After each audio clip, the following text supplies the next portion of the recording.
너희를 대하여 대면하면 겸비하고 떠나 있으면 담대한 나 바울은 이제 그리스도의 은혜와 관용으로 친히 너희를 권하고 또한 우리를 육체대로 행하는 자로 여기는 자들을 대하여 내가 담대히 대하려는 것 같이 너희와 함께 있을 때에 나로 하여금 이 담대한 태도로 대하지 않게 하기를 구하노라.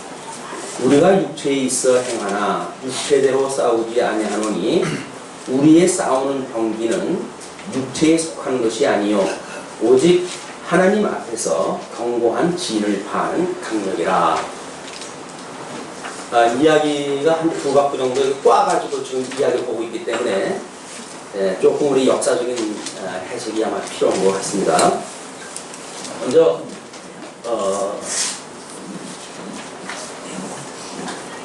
지금 우리 이제 2차 전도 여행 때 사도 바울이 아가야 지역의 좀 고린도 교회를 설립을 갖다 공까지 지금 판매할 때 했어요.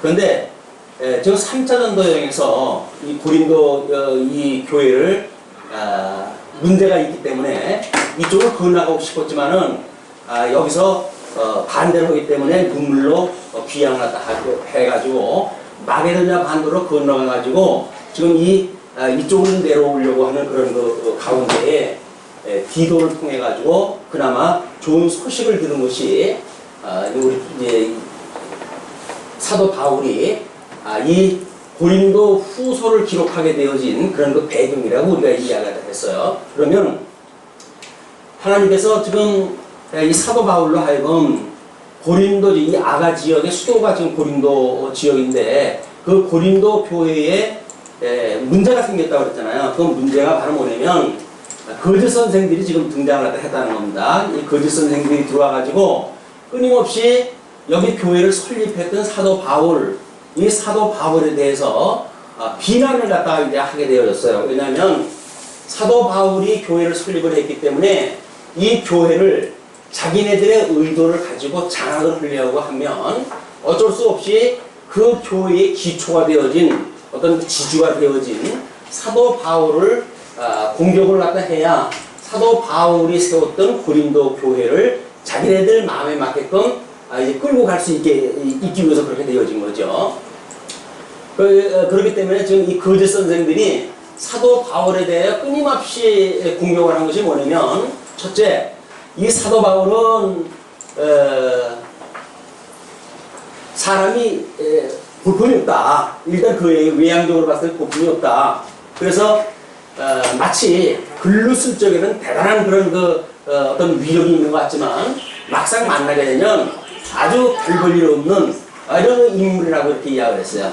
사도 바울에 대한 인물에 대한 비하를 갖다 했고, 두 번째, 사도 바울은 자기네들은 지금 이 예루살렘 교회에서 추천서를 가지고 지금 이 고린도 교회에 왔단 말이에요.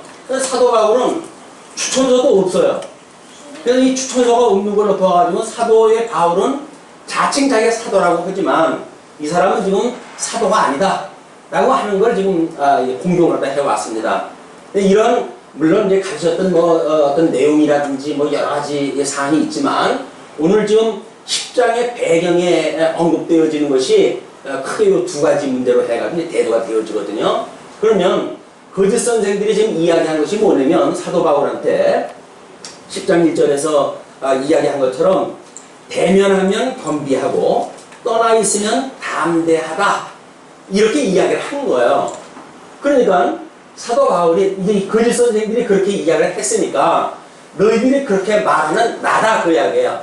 이게 지금 그 10장 1절에서 이야기하는 대면하면 겸비하고 떠나 있으면 담대하다라고 하는 그 이야기는 사도 바울이 자기를 이야기하는 건데 그 자기가 스스로 자기의 정체성을 말하는 것이 아니라 거짓 교사들이 무엇인가 그걸 좀 꼬탱이 잡고 있기 때문에 그렇게 말하는 나다. 그런 이것이 전제가 되어지는 거예요.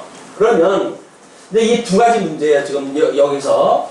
왜냐면 우리 예수님이 우리 이제 중생이 되어졌잖아요. 이렇게 중생이 되어져서 성도가 죽었던 영이 이 중생이 되어가지고 우리 중생인이 되어졌고 이 육신은 여전히 지금 사망의 권세 아래 있는 겁니다. 이게 사망의 권세가 있고 중생되어진 우리들의 영은 생명세계에 있는 거죠. 이게 생명세계에 있는데 지금 여기서 이 생명세계가 이 사망의 세계까지 전부 섭리할 수 있는 것이 하나님의 영역이겠죠.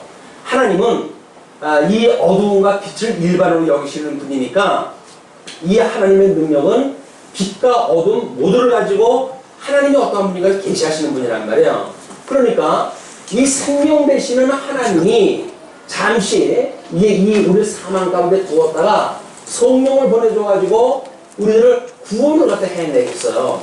그러니까 하나님의 전 영역이지만 성령께서 우리들에게 하나님이 어떠한 분인가를 깨닫게 하시는 영역은 이 생명의 세계에 속한되어진 이야기입니다. 이쪽에서 좀 이야기하는 이 거짓 선생들은 주로 보는 관점이 이쪽에서 보는 관점을 가지고 이야기를 갖다 해와요.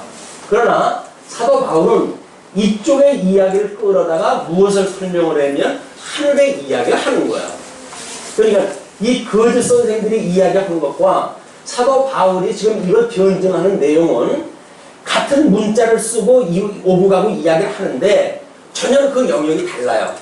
거짓 선생들은 이 눈에 보이는 가시적 세계, 현상 세계, 해 아래의 세계에 일어나는 사건을 가지고 사도 바울을 비난을 갖다 하는데 이 사도 바울은 이 사망의 권세가 이 생명의 세계를 계시하시기 위한 도구로 주신 거기 때문에 이렇게 너희들이 볼 수밖에 없었던 일은 이 생명이 없기 때문에 그렇다는 거예요. 근데 이거는 철저하게 사단이 지금 이 주장으로 하는 세계 아닙니까? 사단이 왕노릇하는 곳에서 사단의 노예가 되어진 사람들이 보는 관점이 해 아래에서의 관점이에요. 그걸 우리가 세속적이다 이렇게 이제 평가를 하는 거죠. 그냥 해 아래에서 눈으로 보이는 세계가 다라고 보는 사람들은 이렇게 영원한 세계를 믿지 못합니다. 그냥 먹고 살고 하는 것이 이 세상에 다라고 보여지는 거예요. 그러니까 여기서 뭐 별의별 일이 다 일어나는 겁니다. 어떻게 그 뭐 기가 막히는 일들이 요즘 또 일어나가지고 이제 뭐 난리들이 나고 그러는데 그것이 그 사람이 성원 어떤 정신을 가지고 과연 그럴 수 있겠어요? 대통령을 수행하면서 그런 일이 있을 수가 없죠. 그런데 하나님께서 뭔가 이 눈에다 뭘 씌워놓게 되면 눈 앞에 그 욕심에 이 사람이 빠져버려가지고 당장 내일, 모레 또는 대한민국 대통령 수행 뭐 이런 먼데 그런 그 장면들이 하나도 안 들어오는 거예요. 사람이. 근데 가까운 데 것만 볼 수밖에 없는 철저한 근실이 돼가지고 눈앞에 먹이에 그냥 침을 흘리면서 이제 다니는 개처럼 이러고 사는 것이 인생이란 말이에요. 그러나 지금 우리는 이 죽었던 우리를 예수 그리스도의 그 어떤 구속을 통해 가지고 죽었던 걸 살려주셔가지고 새 생명을 얻었다고 하는 거 아니에요. 이 새 생명을 얻은 고린도 교회 성도들인데도 불구하고 거짓 선생들은 지금 이쪽에 있는 관점을 가지고 공격을 갖다 하고 미혹을 하고 이렇게 이야기를 하니까 여기 흔들리는 거야 이 사람들이. 이 흔들려가지고 사도 바울을 이게 배척을 갖다 하고 이런 불신이 만들어지고 이렇게 되어지니까 사도 바울이 지금 눈물에 분명하다 하는 거예요. 이런 배경을 가지고 이 글을 읽어 나가야 그래서 이것이 왜 똑같은 말을 쓰는데 이것이 사도 바울이 쓸 때와 이 사람들이 쓸 때 말이 다른가 이 개념이 이제 다르다는 거죠. 그냥 이쪽에서 이 거짓 선생들이 이야기했던 것처럼 만나면 아주 겸손하고 온유하고 그런 것 같은데 떨어져 있으면 멀리 떨어져 있으면 이 사람이 지금 이 마게도냐 반도 또는 에베소 지역에 있을 때 편지를 써가지고 이쪽으로 보냈으니까 이 사람이 지금 사도 바울이 이 사람을 직접 만났을 적에는 뭐 그렇게 겸손할 수가 없어요. 사람이 겸손하다는 것이 뭐 좋게 말해서 겸손한 건지 자기네들이 봤을 적에 뭔가 힘 있는 사람으로 보이지는 않는다는 거예요. 폼새가 아주 시원치 않게 생겼으니까. 그래서 사도 바울이 늘 그 뭐 안질이 있었고 세상 그 자기의 고백으로 의할 것 같으면 그 육신의 가시가 있어가지고 끊임없이 하나님 앞에 그걸 좀 빼달라고 기도도 하고 그러지 않았어요. 그런데 하나님께서 내 은혜가 내게 족한 줄 알아라. 가지고 그냥 가시를 가지고 살아가는 사람입니다. 세상 사람들이 볼 적에는 볼품이 없는 사람이에요. 그런데 하나님이 보실 때에는 이건 하나님이 둘도 없는 일꾼으로 지금 쓰시는 사람 말이에요. 그러니까 하나님을 아는 사람의 관점으로 세상을 보는가, 하나님을 모르고 그냥 해안에서 눈에 보이는 가시적인 세계를 다 보고 평가하는 사람들의 모습인가, 이걸 통해 가지고 생명의 세계와 사망의 세계는 엄연하게 다르게 지금 역사가 진행이 됩니다. 자, 이제 그런 관점을 가지시고 10장 1절에 다시 한번 보십시오. 너희를 대하여, 지금 고린도 교회의 너희를 대하여 내가 대면하면 겸비하고 떠나 있으면 담대하다고 너희들이 비웃는데, 그러한 나 바울은 이제 그리스도의 온유와 관용으로 친히 너희를 권하고. 자, 이쪽에 대면하면 겸손하다고 그랬어요. 이 사람들이 대면하면 겸손하다. 우리는 늘 그 가시적인 양면성이 있다고 그러지 않았어요. 사람이 조금 온유하고 이런 사람들은 뒷면을 보면 어떻게 돼 있을까요? 또 다른 면을 보게 되면 마치 우유부단한 것처럼 보이지 않습니까? 끙끙 게 없어요. 왜? 상대방의 상처를 입을까봐 그냥 적당한 선에서 알아들을 수 있을 정도로 말을 유예한다든지 이렇게 이야기를 하니까 어떻게 보게 되면 말이 그러냐, 딱 허냐 마냐 이렇게 하지, 헐란 말이야 말란 말이야 빙빙 돌려가지고 이야기를 딱 하니까. 근데 이 사람들이 봤을 적에는 그런 아주 온유한 그런 입장에서 보는 사람도 있고, 또 한편으로는 우유부단하다 이렇게 측면으로 본단 말이야.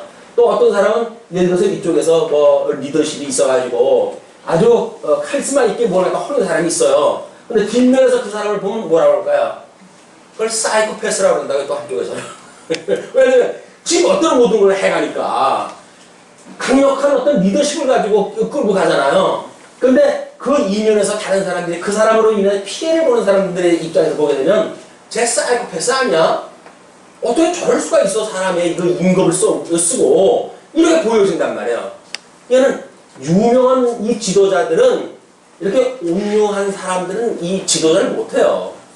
지도자가 되려면 지워도 끌고 나가야 자기 맘대로. 불만을 갖다 하는 사람들이 자빠지든 말든 그렇게 해야 무슨 일이 되지. 10사람 다 마음 맞춰가면서 일을 갖다 하는데 일이 되겠습니까? 안 되는 거예요. 이 해 아래에서의 모든 세계에서 사람들이 가지고 있는 세계관은 마치 여기서는 뭔가 뛰어난 사람이 리더를 해야 된다고 보여지는 거예요. 그런데 이제 우리 사도 바울이 그런 이 사람들이 보는 관점과 다르게 2절에서 뭐라고 그럽니까? 온유와 관용이라고 이렇게 해야 돼. 이쪽에 온유와 관용. 이쪽에서 말하는 이 사람들이 표현했던 겸손이 사도 바울이 자기를 변명을 할 때 하나님께서 주시는 성령의 은사를 받고 고린도 교회를 대했을 때에 그의 성품은 온유와 관용의 성품이었던 거예요. 그런데 하나님이 없다 하는 자들, 물론 이 사람들이 다 하나님을 믿는 사람들이었죠. 예수를 그리스도로 믿는 사람들이었어요. 그러면서도 불구하고 생명이 없는 자, 이 교회 생활을 하면서도 그냥 관습에 의해서 신앙생활을 하는 자, 이 사람들은 사실은 생명이 없는 자예요. 생명이 있다고 하는 그거는 우리 예수 그리스도로 말미암아서 중생이 되어졌고, 그래서 지금도 우리 주님께서 우리들의 일거수일투족을, 우리 모든 전 인격을 우리 주님께서 인도한다고 믿는 사람들이에요. 그게 생명이 있는 자예요. 왜? 생명 대신 예수 그리스도에 우리가 접붙은 자니까. 예수 그리스도께서 나의 주인이 되시고 대주제가 되신단 말이에요. 그분이 만사를 다 섭리하신단 말이에요. 생명세계와 사망세계 모든 것들을 통치하시는 왕 중에 왕이 되신 분이란 말이에요. 그렇게 믿는 사람들의 관점과 그 예수를 믿는다고 하지만 그분은 그저 나의 어떤 사업을 잘 되게 하는 도구로 쓸 수밖에 없는 이런 예수님을 이 땅에 마치 자기의 어떤 그 모습처럼 부리는 이런 사람의 관점은 생명이 있는 사람들이 아니에요. 사망세계에서 다만 자기의 부귀 영화를 위해서 기독교를 끌어다 쓰고 예수 그리스도를 끌어다 쓰고 이렇게 도구를 갖다 한단 말이에요. 예수 그리스도를 도구하는 이런 그 기독교와 생명 대신 예수 그리스도를 인정하는 사람들의 기독교와는 달라요. 왜 한국교회가 지금 이 아픔을 겪고 있느냐면 이 많은 그 기독교의 어떤 문화가 이런 생명이 있는 기독교 문화가 아니라 철저하게 세속적인 문화에 지금 침착되어져 있기 때문에 그래요. 그러니까 숫자 많은 거에 혈안되어지죠. 평수 넓은 거에 우리가 뭔가 마치 자기하고 어떤 동일시 해가지고 이렇게 자랑 삼죠. 이런 것들이 다 뭡니까? 정말 이 세속적인 관점이란 말이에요. 예수님은 이 땅에 오셨을 때 머리 둘 곳이 없었던 분이에요. 아니 그런데 예수를 믿는다고 하는 교회의 이 교회는 어떻게 머리 둘 곳 없는 예수 그리스도가 여기서 증거되지는 않고 온통 뭐 세상을 다 누리고 사는 그런 사람들의 예수 그리스도가 증거되어지는지, 이게 예수 그리스도를 땅으로 끌어다 내려가지고 자기의 도구원을 삼는 것이 왜곡되어진 기독교의 문화였었고 이 신학이었었다. 이거를 지금 사도 바울의 이 편지를 통해서 우리가 밝혀내지 않으면 우리는 사도 바울의 이렇게 지금 생명세계와 사망세계를 비추어서 이야기를 하는데 여전히 이쪽 관점에서 그걸 이야기를 들어요. 그리고 뭐 이 온유와 간용도 이쪽에서 그렇게 하면 하나님께서 복을 주시거나 뭐 이렇게 한다고 이야기를 하지요. 그런데 어떤 목사가 온유하고 간용을 갖다 해가지고 이 중면범된 교회 수천 명을 다스릴 수가 있겠어요? 안 돼요. 보통 카리스마하면 안 됩니다. 그럼 그게 어떻게 가능할까요? 이 온유와 간용일까요? 아닌 거예요. 이 사람들이 보듯이 그냥 겸손한 그런 거는 우리가 쇼맨십으로 보여줄 수가 있겠죠. 많은 사람한테 어떤 겸손한 모습으로 보여주고 이런 것들을 보여줄 수 있겠지만 성령께서 은사로 주셨던 온유와 간용과는 거리가 멀다. 그런데 사도 바울이 그걸 이야기를 하는 거예요. 그 바울이 이제 그리스도의 온유와 간용입니다. 이거는 지금 이 온유와 간용이라고 하는 사도 바울의 지금 이 온유와 간용 아니에요? 이거는 또 누구의 온유와 간용이라고 그랬습니까? 이렇게 예수 그리스도의 온유와 간용이에요. 그러면 예수 그리스도와 사도 바울이 연합이 되어졌으니까, 한 몸이 되어졌으니까 예수 그리스도의 온유와 간용이 사도 바울에게 은사로 지금 살아갈 수 있도록 이게 되어진 거죠. 그러니까 이 접속사인 예수 그리스도의 온유와 간용, 그 이야기는 이 주체가 예수 그리스도라는 거예요. 천상을 부활해가지고 승천하셨던 지금도 하나님 보호자 우편에서 주님의 사랑하는 성도를 위해서 끊임없이 중보 기도를 하고 계신 그 예수 그리스도의 온유와 간용을 성령을 보내주셔가지고 사도 바울의 증인의 삶을 살아가게 하는 방식이 온유와 간용이라고 하는 방식으로 주셨던 거죠. 그런데 그 성령에 대하여 제대로 알지 못하는 인생들이 볼 때에 이거를 겸손하다, 대면하면 겸손하다 라고 하는 정도의 그냥 타락한 인간의 본성에 어떤 준하는 겸손을 지금 이야기를 했다. 그런 그 이야기입니다. 그러면서 이런 간용으로 내가 너희를 권하고 또한 우리를 육체대로 행하는 자로 여기는 자들을 대하여, 여기에 이쪽에 이 육체대로 행하는 자로 대하는 자들, 그냥 이 해 아래의 관점으로 모든 걸 봐고 사도 바울도 자기네들처럼 그냥 이 속해져 있는 세계의 사람처럼 평가를 한단 말이에요. 세계가 다른데 지금 이 사람은 믿음의 세계, 저 영원한 천국 세계의 삶을 사는 사람인데 그 하나님의 이야기를 지금 전하는 사람인데 이 사람들은 인간의 이야기, 세상의 이야기, 이걸 가지고 지금 사도 바울을 평가를 하니까 이 사람들은 육체대로 행하는 사람들의 이야기예요. 그래서 그 육체대로 행하는 자로 여기는 자를 대하여 내가 담대히 하려는 것 같이 너희와 함께 있을 때에 나로 하여금 이 담대한 태도로 대하지 않게 하기를 구하노라. 자, 이야기가 한 두 바퀴 좀 돌아왔어요. 지금 무슨 얘기입니까? 이쪽에서 생명세계에 있는 사람들한테는 이렇게 했단 말이에요. 그러나 이쪽에 이 육체대로 살아가는 그 관점으로 보고 있는 자들에 대하여는 사도 바울이 담대하게 이 표현을 갖다 했어, 이 사람들을. 왜? 이거는 사단의 권세 아래 있는 거니까 하나님의 말씀으로 아주 질책을 갖다 해야 되죠. 그렇게 이 사람들에게, 너희들한테 이 사람들에게 했는데 이 안에 만약에 미혹을 받고 있다고 한다면, 너희가 생명세계에 있음에도 불구하고 미혹당하고 있다고 한다면 이렇게 하는 것의 영역에 너희들이 없었으면 좋겠다. 그런 그 이야기입니다. 나로 하여금 이 담대한 태도로 대하지 않게 하기를 구하노라. 하나님 앞에 기도하는 거예요. 이쪽 사람들한테는 지금 복음이라고 하는 게 뭡니까? 하나님의 이 복음이 증거되어진다는 것은 이쪽 사람들한테는 심판이에요. 그냥 이 사람들한테는 사망이에요. 그러나 이쪽 생명색이 있는 사람들한테는 이 구원의 역사예요. 하나님의 말씀으로 해가지고 구원의 역사가 일어난단 말이에요. 그냥 사도 바울이 이쪽 사람들한테는 끊임없이 복음을 전하지요, 복음이. 그러나 그 복음을 전하는데 믿지 아니하는 자들에게는 그것이 심판의 빈거가 되어진단 말이에요. 근데 너희들에게는 이자들에게 하는 것과 같은 그런 것이 아니라 이 구원의 역사가 일어났으면 좋겠다. 그 이야기예요.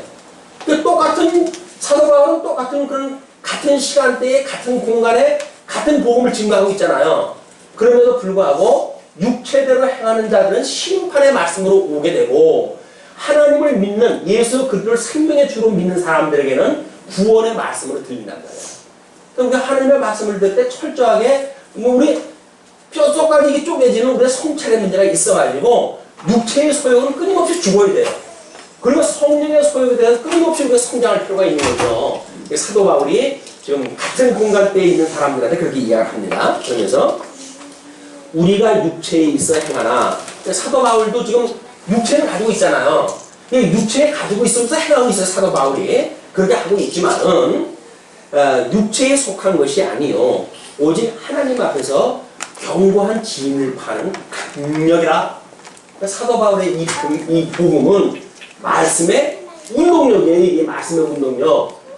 얘는 말씀운동 서울교회라고 하는 그 이야기는 이 말씀이 운동을 갖다 해가지고 이 잘못되어져 있는 사망 권세가 가지고 있는 모든 이치 이거를 깨트려버리는 거예요. 모든 이쪽의 이론 세계 무슨 철학의 세계 뭐 이런 이 해 아래 것들을 파는 강력이란 말이에요. 강력. 아주 이건 엄청난 파워로 해가지고 이쪽의 모든 이치를 깨트려버리는 것이란 말이에요. 고린도 교회에 예루살렘에서 파송되어진 거짓 교사가 아무런 고린도 교회 성도들이 들었을 적에 전 말도 안 돼 이러는 이야기 가지고 미혹을 갖다 했을 것 같지는 않잖아. 그 사람들도 천사로 가장을 갖다 해가지고 하나님의 말씀이라도 복음을 증거를 갖다 했어요. 근데 이 복음이 뭐냐면 바로 율법이라는 겁니다. 너희들이 이렇게 행해야 된다. 이렇게 이야기를 갖다 하는 것이 멸망이죠. 우리가 우리들이 할 수 있다고 하는 주제를 믿는 거죠. 우리 주체가 흙으로 만들어진 인간이 마치 무엇을 할 수 있는 주권이 있다고 믿어진단 말이에요. 그걸 우리가 자유의지라고 하는 표현을 쓰는데 흙으로 만들어진 거에 어떻게 자유의지가 있습니까? 하나님께서 흙을 빚어가지고 만들었을 때 우리 로마서에서 그런 이야기를 하잖아요. 너희들의 이것은 병기일 뿐이다. 그래서 성령께서 쓰실 때는 의의 병기가 되어지고 또는 사단이 쓰게 되어지면 불의의 병기가 되어진다. 이런 이야기를 했잖아요. 그러니까 우리들은 아무런 의지가 있거나 주권을 가지고 있는 그 존재가 아닙니다. 하나님께서 우리들이 붙들고 있는 걸 놔버리게 되면 그냥 먼지예요. 흙으로 돌아가는 거예요. 흙으로 돌아가는 인생.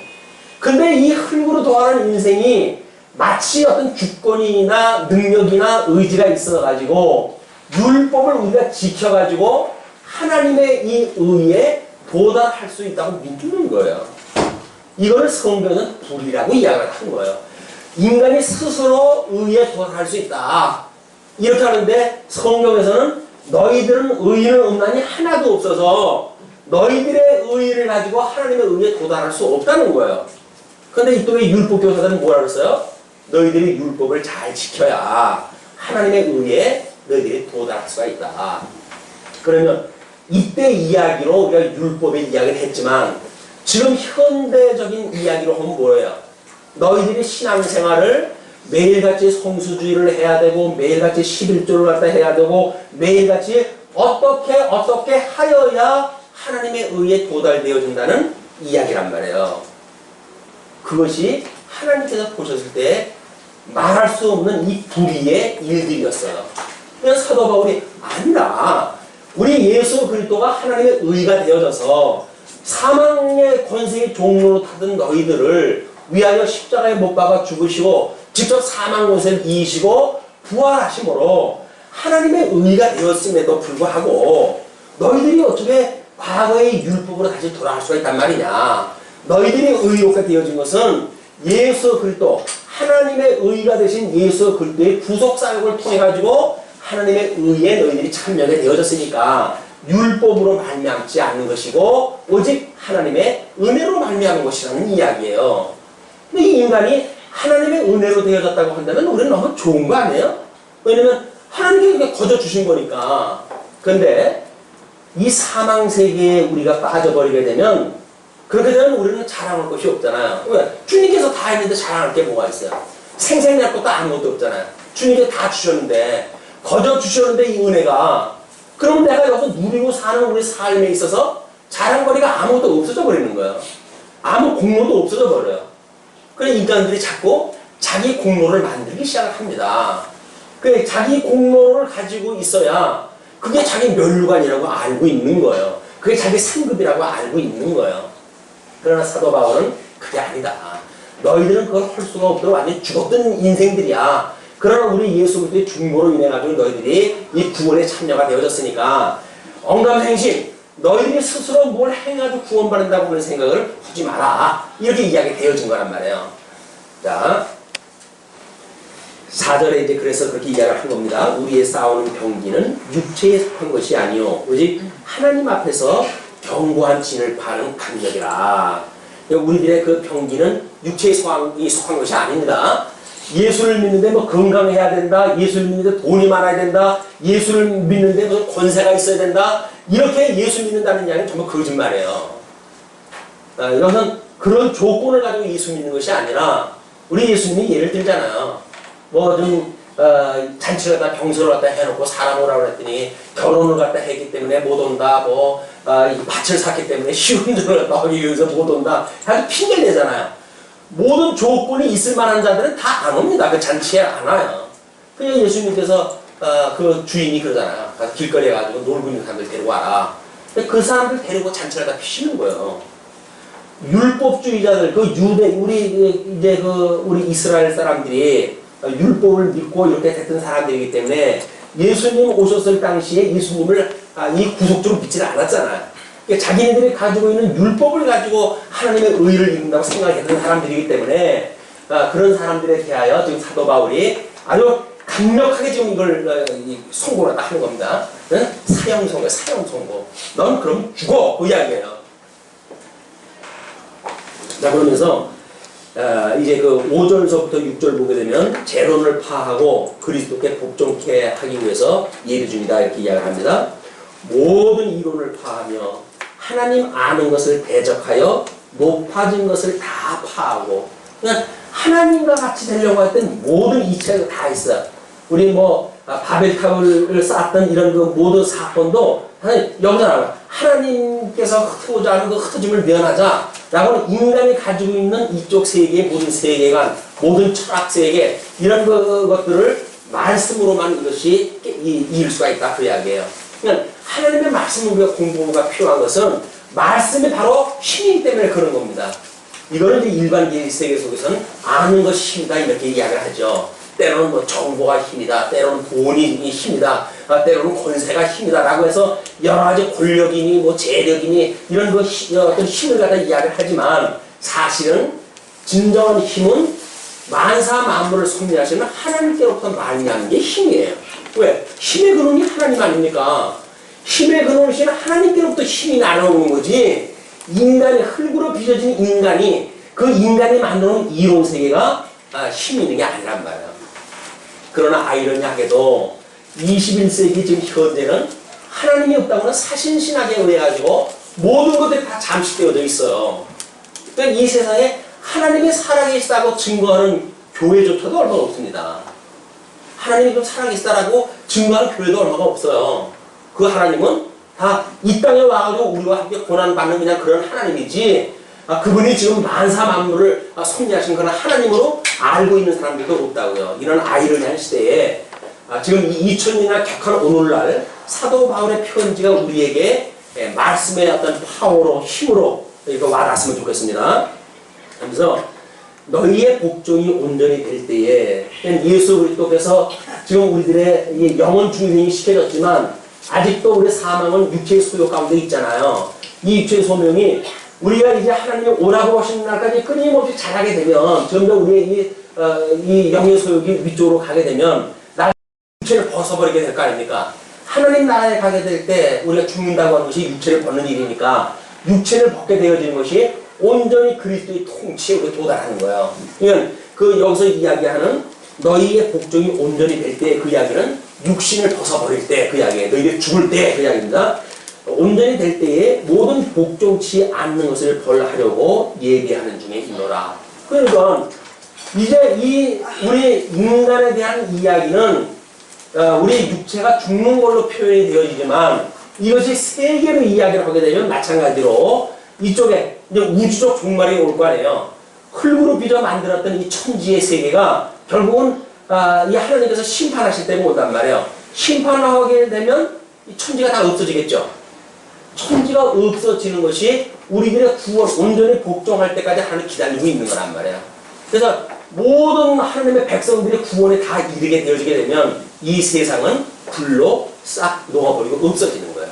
하늘이 두루마리처럼 다 말려버리고 없어지는 거예요. 근데 우리는 마치 여기가 영생불사하고 살 수 있는 곳이라고 믿어지니까 사도 바울이 그게 아니다. 이 세상은 없어질 곳이란 말이에요. 왜? 영원하시는 하나님을 계시하시기 위한 세계지 이 세계가 영원히 살 곳이 아니거든요. 그러니까 우리가 하나님의 어떠한 분인가를 깨닫는 일은 이 세상에 보내주신 것은 하나님을 배우고 깨닫게 하시기 위한 과정이지 여기서 무엇인가 목적을 달성하기 위한 이런 절대 어떤 가치가 있는 곳이 아니다. 목적적 가치가 있는 곳이 아니다. 다만 목적적 가치는 여기에 있고 이 목적적 가치를 이루기 위하여 수단적 가치를 가지고 이 세상에 살아가는 거란 말이에요. 어떻게 우리가 하나님을 배우고 깨닫는가라고 하는데 우리가 가치가 있는 거지 여기서 부를 쟁취하고 뭐 명예를 찾고 어떤 힘을 갖다 갖고 하는 것이 아니란 말이에요. 이거는 없어질 것들을 보는 사람들의 국한되어진 생각이다. 자, 그러면서 7절에 이제 그 사람을 뭐라고 표현을 하냐면 너희는 외모만 보는도다. 외모가 뭐예요? 흙으로 보이는 거, 가시적인 세계 그 이야기 안에 외모만 보는도다. 만일 사람이 자기가 그리스도에게 속한 줄을 믿을진데 성도가 지금 우리는 그리스도에게 속한 줄을 믿잖아요. 그렇듯이 사람이 자기가 그리스도에게 속한 줄을 믿을진데 자기가 그리스도에게 속한 것 같이 우리도 그러한 줄을 자기 속으로 다시 생각할 것이라. 이쪽에 사도 바울의 이러한 그 온유한 어떤 그 권면의 말씀을 듣고 만약에 중생되어진 사람이라고 한다면 사도 바울도 이 생명의 세계 이야기를 하는 걸로 알아들을 거란 말이에요. 그러나 이 생명이 없고 이쪽에만 사는 사람이라고 한다면 사도 바울의 이 이야기를 안 듣어요. 못 들어요. 왜? 천상의 이야기거든요. 천상의 이야기는 우리 사도 바울이 회심할 적에도 뭐 하늘에서 엄청난 그런 말소리가 들렸는데 성경에서는 이는 내 사랑하는 아들이라 내가 이방인을 위해서 상자다 이런 천상의 소리가 들리잖아요. 근데 여기선 뭐라고 들려요? 천둥하는 소리인가? 이렇게 들린다니까요. 그냥 소리로 들려요. 여기선 말씀으로 해도 내용이 들리지만 여기선 다만 뭔가 천둥 소리 같은 소리로 들린다고요. 여기는 소리고 여기는 말씀인 거예요. 그래서 하나님의 말씀이라고 하는 건 들리는 소리가 아닙니다. 그 소리에 어떤 의미가 있어야지 생명이 담겨져 있어야지 그걸 우리가 말이라고 그러지 그냥 여기서는 울리는 꽹가리 같이 그냥 소리만 들리는 거예요. 그 소리에 생명이 없는 거예요. 강대상에서 끊임없이 이 복음이 전파되어질 겁니다. 그러나 이 소리가 전파되어진다고 해서 복음이 전파되어지는 거 아니에요. 거기에는 생명의 말씀이 있어야 그것이 복음이 선포가 되어지는 거지 그 생명의 말씀이 없으면 세상에서 이렇게 사십시오 저렇게 사십시오 이렇게 살면 복받고 저렇게 살면 건강하고 라는 식으로 만약에 복음이 전파되어진다고 한다면 그 복음은 생명의 말이 아니에요.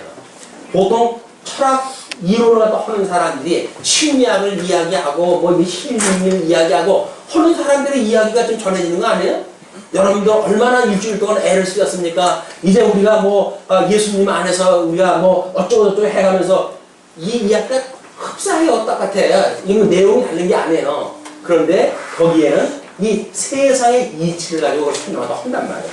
그게 아니라 하나님의 이치, 복음의 이 이치를 가지고 설명이 되어야 된다. 이것이 지금 사도 바울의 이야기죠.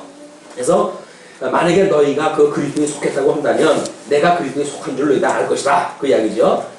예, 주께서 주신 권세는 너희를 파하려고 주신 것이 아니요. 예, 주께서 지금 사도 바울이라고 하는 이 사도권을 사도 바울에게 주셨는데 그 사도 바울에게 주셨던 권세는 너희를 파하려고 주신 것이 아니요 세우려고 하신 것이니 사망의 권세들을 가지고 있는 육체에 있는 자들에게는 이걸 파하게 하시는 하나님의 말씀이지요.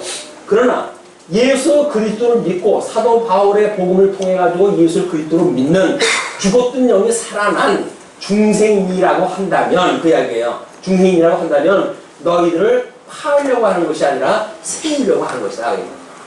이거를 성도들의 이 구원이라고 이야기를 하고 이걸 구원이라고 이야기를 하고 이걸 지어져가는 성전이라고 표현을 한다 합니다. 우리가 지어져가는 성전인 줄 너희들이 모르느냐 그런 그 이야기도 이 구원이라고 하는 이야기로 소개가 되어지는 거예요. 사도 바울이 지금 가지고 있는 권세는 너희를 세우려고 하는 권세다.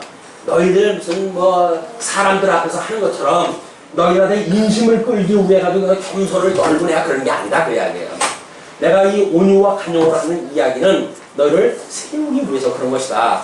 그러나 너희들의 담대한 무슨 이야기를 한 것이 있다고 한다면 그거는 육체에 빠져져 있는 자들을 심판하기 위한 이야기였었지 너희들을 향한 것이 아니다.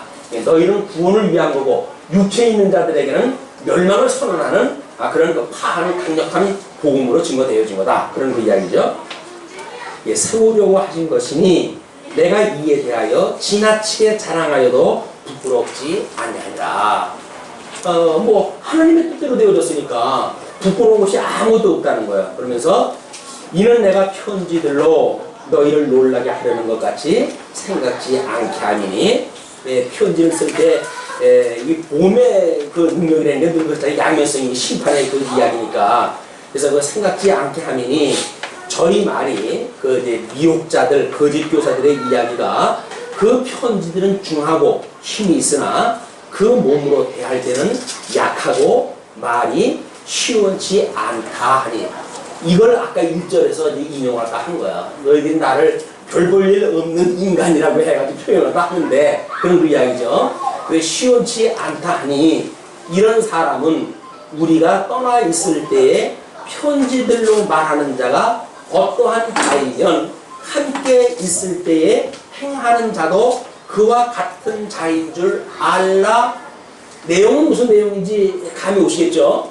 그 지금 본문이 말하는 자 보세요. 예수님이 이 땅에 오셔가지고 이 구속사역을 마치시고 승천을 갖다 하셨어요. 이분이 승천을 갖다 하셨어요. 자, 이 승천을 하셨던 분께서 누굴 보내주십니까? 보혜사를 보내주셨어요. 이 보혜사를 보내주셔가지고 성경을 기록하게 하고 사도 바울로 하여금 복음을 증거하게 하고 이런 증거의 작업을 보혜사 성령을 통해 좀 해가시는 일 아니에요. 그러니까 우리 예수님이 승천해가지고 성령을 통해서 성경을 기록하게 하고 또는 이제 그 뭐 기록하기 전에 사도 바울로 하여금 복음을 증거하게 하는 이런 그 역사를 갖다 하게 하시니까 이쪽 보혜사가 와가지고 하는 일, 그분이 하시는 일을 보게 되면 승천에 계시던 우리 주님이 어떠한 분인가 똑같은 분이 아니냐 그 이야기예요. 무슨 얘기인지 아시겠죠? 예수님이 승천해가지고 성령을 보내주셨으니까 성령이 와가지고 지금 여기서 하시는 역사는 승천에 계셨던 예수 그리스도의 그런 일과 똑같다는 이야기예요. 성령은 우리 예수 그리스도의 영이니까 하나님의 영이니까 예수님의 생각이 성령의 생각이죠. 그러나 지금 시공간 속에서는 우리 예수님은 승천해서 하나님 보좌 우편에 계시고 성령이 이 땅에 오셨으니까 그 성령께서는 지금 구원의 역사를 다 펴가신단 말이에요. 이 구원의 역사를 펴가시는데 이분이 하시는 일이나 예수님이 하시는 일이나 같은 것이다. 그러면 그거를 한 단계 내려가지고 사도 바울이 떠나 있어가지고 편지를 보냈던 내용이나 사도 바울이 너희들 떠나 있었을 때 가지고 있는 생각이나 이게 똑같은 것이 아니겠느냐 그 이야기예요. 그렇지 않습니까? 사도 바울이 떠나 있을 적에나 여기 왔을 적에나 같은 생각을 가지고 성령, 이 그리스도의 온유와 간용을 가지고 편지를 썼으니까 떠나 있을 때나 이 너희들과 함께 있을 때나 같은 그런 성격, 같은 그 어떤 복음의 온유함을 갖다 전했단 말이에요. 그게 같은 것처럼 예수 그리스도 성천되어져 있지만 성령을 보내가지고 해주신 일이 똑같다고 한다면 나도 떠나 있으나 함께 있으나 똑같은 이야기를 하겠지. 어떻게 떠나 있으면 마치 담대하고 가까이 있으면 별 볼 없는 것처럼 이렇게 어떻게 볼 수가 있냐 그 이야기예요. 설득이 되십니까? 사도 바울의 그 설득이 이때 고린도 교인들은 설득이 되는지 몰라도 2000년이 넘는 오늘 우리 들었을 때는 우리가 설득이 되길 거 아니에요. 지금 이제 이 목사가 성경을 연구해가지고 지금 강론을 한단 말이에요. 그러면 보혜사 성령이 깨닫게 하셨어요. 보혜사 성령이 여러분들한테 깨닫게 하셔요. 그럼 보혜사 성령은 주님께서 보내주신 분이에요. 그러면 우리 주님께서 보냈던 성령이 목사로 하여금 강론자로 하여금 깨닫게 하고 전하게 하고 들으시는 분으로 하여금 성령께서 듣게 하시고 믿어지게 하고 깨닫게 하시고 하나님을 경외하게 하시고 다 같은 성령이 오신단 말이에요. 그러면 내가 지금 강론을 하는 거나 들으시는 분들이 이 하나님을 믿는 거나 같은 성령이 오시는 일 아니겠어요? 그럼 같지. 어떻게 이 목사가 강대상에서 이야기하는 건 그렇고 나 가지고 뭐 다른 데서 하는 이야기 또 다르고 이렇게 말한다는 건 말이 안 되지 않느냐 그 이야기예요. 하나님을 믿고 하나님의 주권을 믿는다고 한다면 어떻게 다를 수가 있느냐 그런 그 이야기를 하는 겁니다. 그러면서 우리가 어떤 자기를 칭찬하는 자로 더불어 감히 짝하며 비교할 수 없노라. 자기네들 자랑하는 여기서 이제 그리스도인들은 주로 자기네들 자랑하는 사람들인데 자기네들이 자랑하는 그런 그 사람들과 감히 짝하며 비교할 수 없노라. 그러나 저희가 자기로서 자기를 헤아리고 자기로서 자기를 비교하니 지혜가 없도다. 여기서 거짓 선생들이 하고 있는 모든 이런 그 이치, 전하는 내용, 또 자기에 대한 평가 이런 것들은 철저하게 주관적인 거예요. 이 주관적이라고 하는 그거는 이 특별 계시라고는 절대 객관적 진리의 체계가 아니라 뭘로 의한 거예요? 그냥 세상의 이치에 의해 믿어지는 대로 생각을 하니까 주관적인 거예요. 2000년 기독교 2000년을 통해 가지고 왜 끊임없이 율법주의, 신비주의 이런 것이 끝나지 않는가? 주관적인 믿음들을 가지고 있기 때문에 그러는 거예요. 그냥 그때 당시의 문화, 기독교 문화라면 기독교 문화 속에서 통상적인 걸 듣고는 그게 기독교라고 착각을 한다니까요. 그럼 믿어버리는 거예요. 그러니까 그거는 성경 계시하고는 아무 상관이 없어요. 성경이 말하고자 하는 이런 절대 객관적인 진리하고는 상관없이 그냥 어떤 그때의 사회적인 기독교 문화적인 그런 트렌드에 의해 가지고 믿음이 구축되어져 간단 말이에요. 근데 그런 그 믿음은 세상 끝날 심판날 당할 수가 없어. 힘이 없는 거니까 다 무너져 버린단 말이에요. 그래서 우리가 하나님을 믿는다는 얘기는 이 성경 계시에 되어진 하나님을 믿는 거지 어떤 목사가 자기가 경험담을 이야기한다든가 어떤 무슨 간증을 한다든가 이런 걸 통해 가지고 예수 믿는 거 아닙니다. 그런 걸 가지고 예수를 믿으면 또 성경이 말할 때는 또 다른 이야기가 나오잖아요. 다른 그 목사가 나오면 또 다른 이야기 하잖아요. 그러니까 끊임없이 왔다 갔다 한단 말이에요. 왜? 주관적이니까. 그러나 특별히 계신 성경은 하나님의 이야기, 성자 예수 그리스도에 대한 이야기, 성령 교회사에 대한 이야기, 이 이야기를 하기 때문에 달라질 수가 없어요. 맨날 하는 얘기가 그 얘기예요. 그러니 이 변하지 않은 진리의 세계죠. 근데 이쪽 사람들은 뭔가 당장 입에 먹기 좋고 귀에 들리기 좋은 이 소리를 사람들이 요구하고 사람들은 또 자기를 어떤 그 자랑을 삼으려니까 듣기 좋은 이야기를 귀에다 넣어주는 거예요. 그럼 자기 귀에 듣기 좋은 얘기를 들었으니까 당장에 행복할지 모르죠.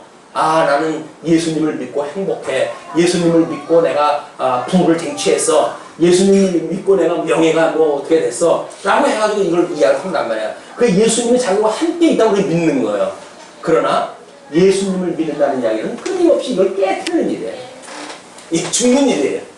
세상에서 끊임없이 우리들이 가지고 있는 걸 버리는 일이에요. 그래서 우리 주보를 보시게 되면 우리 교회생활의 사회적 원리가 뭐였어요? 사직성이에요. 죽어야 사는 거예요. 죽어야 사는 거지. 아, 여기서 살면서 어떻게 천국을 또 살아요? 여기서 산다는 이야기는 천국에서 이게 죽는다는 이야기거든요. 그냥 여기서 죽어야 천국에 살 수가 있는 거다. 육체의 소욕을 우리가 거슬려야 성령의 소욕을 누리고 사는 거지. 뭐 육체의 소욕도 가지고 있고 성령의 소욕도 가지고 있고 이렇게 되어질 수가 없잖아요. 두 주인을 겸하여 섬길 수가 없단 말이야. 재물을 섬길 거냐 하나님을 섬길 거냐, 둘 중에 우리가 명확하게 주인이 한 주인이 돼야 되는데 우리는 이쪽 주인도 섬기고 싶고 이쪽 주인이 뭐예요? 그게 대표적인 것이 돈이란 말이에요. 재물을. 재물과 하나님은 겸하여 섬길 수 없다는 이야기가 끊임없이 세상에 가치를 두고 있으니까. 그것이 아니라 이걸 죽어야 이 세상적 가치를 갖다 포기를 갖다 해야 천상세계의 가치를 너희들이 얻게 되어진다. 그것이 사적생의 원리였었잖아요. 그 뒤에 경제적인 원리가 뭐였어요? 연족보의 원리란 말이에요. 버려야, 이쪽의 걸 버려야 생명의 부여를 우리가 누리게 되어지지. 이쪽 걸 하나도 버리기가 아까워가지고 뭐 몸을 떨면서 내가 어떻게 이걸 얻은 건데 이걸 버려 라고 하는 인색한 마음을 가지고 부유한 예수님을 만날 수가 있겠어요? 그럴 수 없다는 거 아닙니까? 우리가 지난 시간까지 공부한 것이 그거였어요. 경제적인 원리. 그러니까 연보라고 하는 것이 결국은 하나님께서 만사만물을 다 창조했다 하셨고 그분께서 지금 우리를 아담 이후에 이 세상 속에 쫓아버렸는데 거기다가 그냥 영원한 멸망 속에 두지 아니하시고 예수님을 보내주셔가지고 우리를 구원하셨다고 하는 구원의 감격을 가지고 우리가 예수님을 믿는단 말이에요. 그렇다고 한다면 만사만물이 다 하나님이 창조하시고 아담 때로부터 심판 때까지 세상을 섭리하신 게 누구예요? 하나님이 해가신다고 믿는 거 아니겠어요? 그럼 하나님이 다 섭리하시는데 돈 버는 것만 내가 버는 건가요? 그것도 하나님의 것 아닌 거 있어요. 다 하나님의 것 아닌 게 아무것도 없어요. 다만 우리들의 이름으로 소유를 지금 법적으로 보장을 받는 거죠. 그거는 하나님 나라에서 소유권이 아닌 거예요. 그냥 이 땅에서 만드는 법에 의해서 잠시 이거는 내 것이라고 해서 등기가 되어져 있거나 은행 창고에 정태나가 있거나 이렇게 되어져 있는 거지. 그것이 하나님 나라의 재산과는 아무런 상관이 없단 말이에요.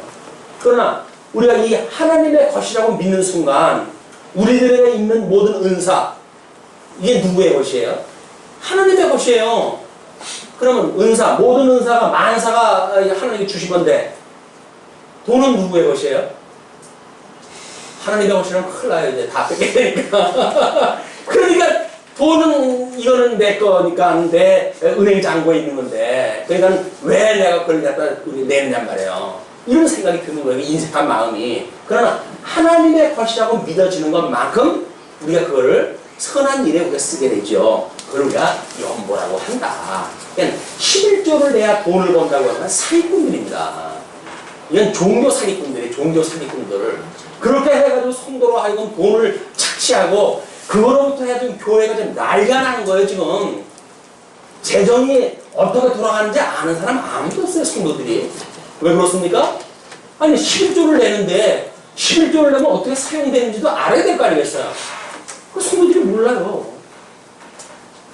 제사장이 알아서 쓰시니까. 제사장이 알아서 쓰시니까. 이것이 잘못되어 있는 신앙을 가지게 되면 우리는 그렇게 완전히 꼭두같이 노릇을 하는 거예요. 자, 그러면서 우리가 이제 그렇게 비교하는 그런 지혜가 없단 말이에요. 13절. 그러나 우리는 분량 밖에 자랑을 하지 않고 오직 하나님이 우리에게 분량으로 나눠주신 그 분량의 한계를 따라 한다. 지금 사도 바울이 하는 그런 그 자랑은 하나님이 주신 것만큼밖에 안 한다. 그 이야기예요. 근데 이 이야기는 공간적인 개념으로 또 그 내용이 바뀌어져 갑니다. 잘 염두에 듣고 다음을 이제 공부를 보셔야 돼요. 분량 밖에 자랑을 하지 않고 이제 하나님이 우리에게 분량으로 나눠주신 그 분량의 한계를 따라 하노니 곧 너희에게까지 이른 것이라. 사도 바울이 지금 고린도 지역에 이 복음을 증거한 것. 사도 바울은 지금 이 고린도 교회를 지나가지고 어디까지 가도록 되어 있어요. 지금 자기의 계획은 이쪽 소바나 반도까지 가는 걸 지금 목표로 삼고 있는 거예요. 근데 소바나 반도까지 가기 위해서 지금 3차 전도 여행에서 지금 로마서를 보내고 로마서 사람들한테 너희를 지나가지고 내가 소바나까지 가고 싶다라고 하고 편지를 보냈잖아요. 사도 바울의 지금 가지고 있는 하나님의 그 뜻을 실현하고 싶은 마음은 전 유럽의 복음을 증거하는 것이 사도 바울이 가지고 있던 생각이란 말이에요. 그래가지고 고린도 교회를 설립을 갖다 해놨더니 교직거서 이 교사들이 들어와가지고 이걸 내일은 자기네 밥을 만들어버리네. 자기네 이 놀이터를 만들어버린단 말이에요. 사도 바울이 이 자기가 어떠한 사랑의 수고를 통해 설립되어진 교회인데 이걸 장난치려고 하는 사람을 내버려 둘 사람이 어디 있겠어요. 그러니까 지금 이런 거리 막말 수준의 이야기가 나오는 겁니다. 그러면서 우리가 너희에게 미치지 못할 자로서 스스로 지나쳐 나아간 것이 아니요. 이 고린도 지역을 스스로 지나쳐가지고 나아간 것이 아니라 그리스도의 복음으로 너희에게까지 이른 것이라. 자, 사도 바울은 하나님의 것이라고 그랬어요. 예수 그리스도의 것이라고 그랬어요. 그럼 예수 그리스도의 것인 사도 바울이 지금 고린도 지역에 복음을 증거하고 교회를 설립을 했어요. 누구의 것으로 이게 되어진 거예요? 예수 그리스도의 것으로 여기까지 온 거예요. 그냥 예수 그리스도의 종으로 지금 그 사람이 온 거예요. 그냥 일꾼으로.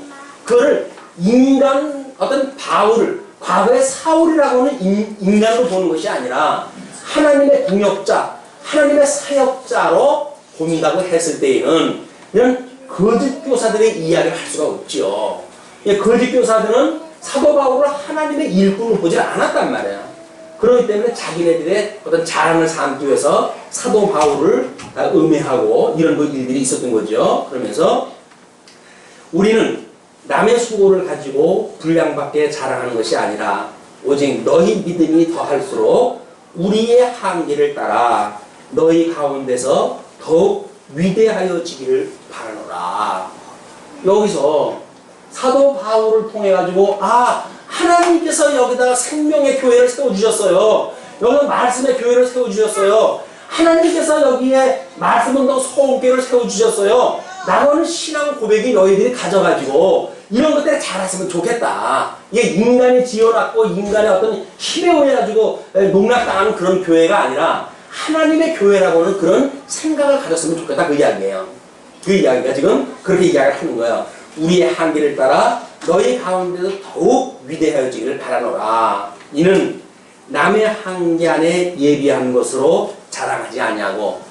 사도 바울이 교회를 설립을 했는데 엉뚱한 사람들이 와가지고 자기네들의 그런 주장을 피니까 사도 바울은 그런 것들, 남의 한계 안에 예비한 것으로 자랑하는 그런 거짓 교사와 대비를 해가지고 자기를 설명하라는 거예요. 그래서 너희 지경을 넘어 복음을 전하려 하리라.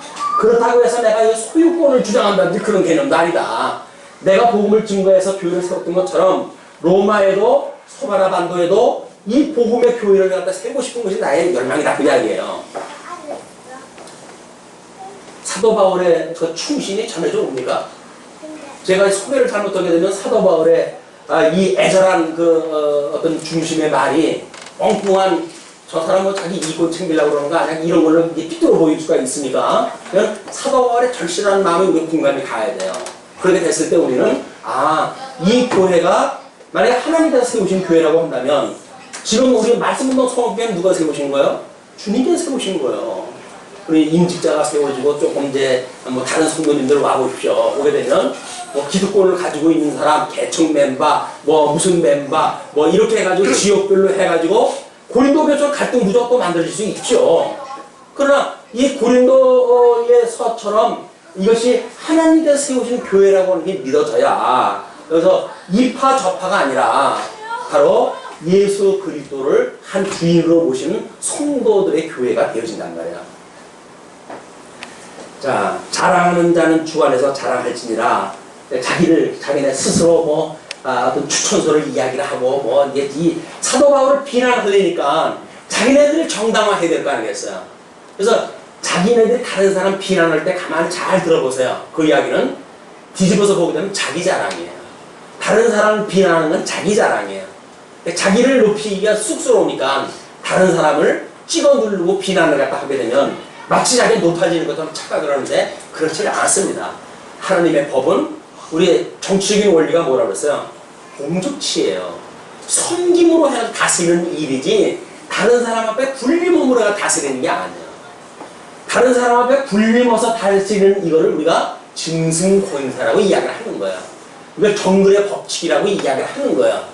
그러니까 여기서는 어차피 힘 있는 사람이 이 양육 강식의 원리가 작동되어지는 데 아닙니까?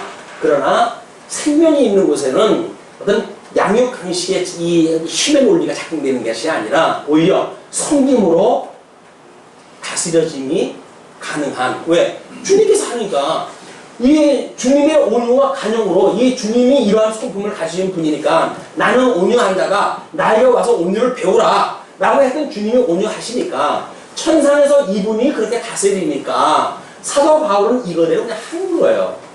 그냥 예수를 그리스도로 믿는 사람들은 어린 양 권세를 믿는 사람들이에요. 근데 나중에 요한계시록에도 나오지만 예수님을 믿지 않고 적그리스도를 믿는 사람들은 뭘 믿는 사람들입니까? 짐승 권세를 믿어요. 그 짐승 권세도 보통 권세가 아닙니다. 7두 10과 그냥 그 머리가 7개나 달리고 뿔이 10개나 있어도 어마어마한 그 힘을 가지고 있는 권세, 이걸 여기서 믿는단 말이에요. 그러나 생명의 주가 되시는 예수 그리스도를 믿는 사람들은 철저하게 어린 양을 믿어요. 아니 어린 양이 무슨 힘이 있습니까? 그러나 그분께서 사망 권세를 이기시고 부활했던 걸 우리가 믿잖아요. 그걸 믿으니까 비록 어린 양이라 할지라도 그 하나님께서 그 권세를 통해서 이기게 하신다고 하는 걸 믿으니까 우리는 온유한 심정을 가지고도 된다는 거예요. 안 되면 하나님의 뜻이 아니니까 안 되는 거지. 일을 허기 위해서 겸손한 것도 아니고 일을 갖다 뭘 허기 위해 가지고 이러고자 하는 것도 아니다. 예수 그때 온유한 걸 믿게 되어지면 우리가 재물이 하나님께서 주신 거라고 믿어가지고 재물의 일부를 선한 일에 쓰는 것처럼 하나님 온유한 심정을 우리한테 주셨다고 믿어져가지고 온유한 심정으로 주님의 몸된 교회를 섬기는 거예요. 그게 믿어지는 사람이. 온유한 우리 그리스도를 믿는 사람들이 온유하게 살아간단 말이에요. 내거 이루어지지 않는다고 해서 악강조하는 것이 아니라 하나님의 때가 되면 될 거야. 우리 주님 어린 양으로 오셨지만 다 이루셨잖아? 그것이 믿어진다고 한다면 아직 때가 안 되니까 우리 하나님께서 요만한 교회도 요만큼 살아가셔야 하죠. 그러나 때가 되시게 돼서 만약 필요한 말씀을 필요한 자들이 많게 되면 평소 동안 늘려주시면 그런 교회가 되겠죠. 그건 주님께서 해가시는 일이지 우리가 하는 게 아니라. 그러나 하나님을 믿는 것이 심령의 평강을 누리는 거예요. 흩어져 있는 한 주 동안도 이런 심령의 평강을 받으시기 바랍니다. 옳다 인정함을 받는 자는 자기를 칭찬하는 자가 아니요 오직 주께서 칭찬하시는 자이다. 그래서 작은 일을 해도 괜찮아요. 작은 일에 충성하는 자가 꼭 이 큰 일에 충성한다고 그랬으니까 주신 은사를 따라서 여기 살면 되지. 하나님 앞에 잘 보인다고 해가지고 믿음에 없는 일을 해도 하는 거는 믿음의 생활이 아니다. 그래서 정말 주님께서 주시는 믿음의 분량만큼 주신 은사를 따라서 살아가는 일이 주님의 몸된 교회에 충성하는 아주 순적한 그런 일이다 라고 하는 걸 기억을 하시기 바라면서 오늘 말씀 여기 줄이죠.